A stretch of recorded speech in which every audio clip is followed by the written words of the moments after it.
kok sekarang aneh bener ya. Panci CS itu Panci, Dokter Tipu-Tipu, terus Kurnia ya, si cantik itu ya, sama sekarang tambah lagi Abraham Samad. Kok rasanya berkesinambungan dan apa ya, kayak nyambung gitu deh. Yang itu mereka berempat itu pengen kasus ijazah palsu itu dihentikan. Oh, no, tidak, tentu tidak ya.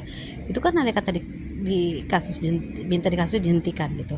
Sekarang dikata kasus itu masuk itu masalah ijazah palsu. Mereka kan gembar-gembor ijazah palsu. Tapi sebenarnya yang dilaporkan Pak Jokowi itu bukan masalah kasus ijazah palsu. Karena apa? Ijazah palsu udah kelar. KPU sudah menjadi saksi, terus UGM saksi, terus kepolisian juga sudah meneliti dan menyaksikan kalau itu asli, jadi kelar kasus ijazahnya. Nah, yang dipermasalahkan sekarang laporan Pak Jokowi itu pencemaran nama baik Besti, yang hukumannya nggak main-main itu Besti. Kalau saya jadi Pak Jokowi saya tambahin deh, bener. Tuh kayaknya sih pengen lihat banget mereka tuh. Maka si Panci itu udah kayak orang stres kalau kita bilang ya, udah kayak bener-bener udah kayak orang di luar nalar kalau kita bilang ya. Kelakuannya, ketawa-tawanya kayak OGDJ ya, orang gila baru ya, pokoknya kayak gitulah. Tawa-tawa, matanya melotot-melotot, itu aneh ya kalau kita pikir. Dia itu kan sarjana, dia mengaku peneliti, tapi saking pinternya apa saking stresnya tuh orang ya, kayaknya emang harus dirukyah tuh mereka itu berempat tuh. Ini masalah Abraham Samad itu, kalau dia nggak ngaku untuk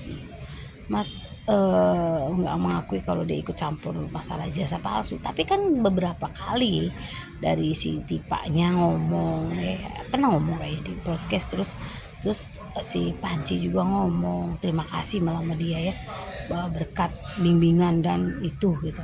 Itu kan kayaknya ya bukannya fitnah, itu kan kalau misalnya di seliuran di dunia tiktokan, per youtuber gimana sih hilang kasusnya Besti ya.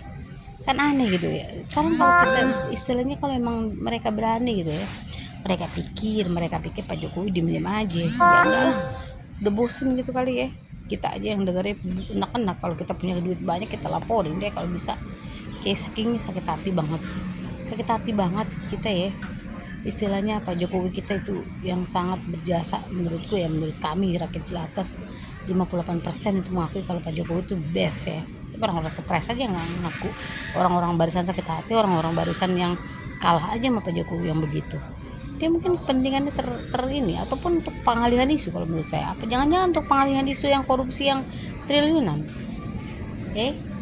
yang istilahnya, ataupun gagal yang dicalonkan untuk jadi presiden tuh gagal. Tenang Besti, jangan salah, kita 2029 siap mendukung Mas Gibran Mas Gibran dengan siapapun kita dukung. Yang kita lihat Mas Gibran dan Pak Jokowi ini bukan siapapun.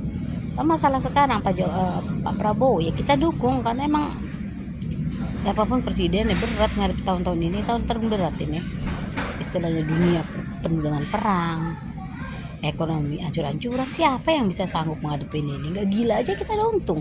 Kita aja rakyat jelata istilahnya morat-marit ya, tapi ya kita berjuang, kita tanpa malu dibandingkan negara luar ya, kita alhamdulillah masih bagus lah. Aturan kita berterima kasih gitu ya. Pokoknya 2029 Besti kita dukung PSI Besti.